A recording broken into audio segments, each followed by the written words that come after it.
I was in a bad accident when I was 12, I think. It was a bicycle accident, but I had suffered a brain concussion. I was in the hospital and they told my mother I wasn't going to live. When it happened, she knew something had happened. She didn't know what it was, but she knew that something had happened with her children. She knew. And she got home and one of the neighbors came over and said that they had taken me to the hospital, so she had to drive to the hospital. She gets there and they were like, "Well, your daughter's probably going to die. This is really bad." And I was 12, I think. So my brother was 11.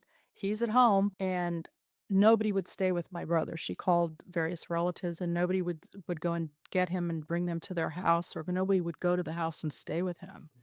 And she said she was driving home through the countryside to go home. She had quite a long trip to get home from the hospital to our little town. And she was crying and she said, "God, are you making me choose between my children?" Because she knew that I would be okay in the hospital with nurses to take care of me, but my brother was alone. So she had to go home. And she went home. She said, "God, are you making me choose between my children?" And uh, losing my train of thought.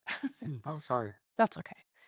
"God, are you making me choose between my children?" And she just felt miserable. She was kind of crying, trying to drive or whatever. And she said she felt my father's presence in the car with her, Hmm.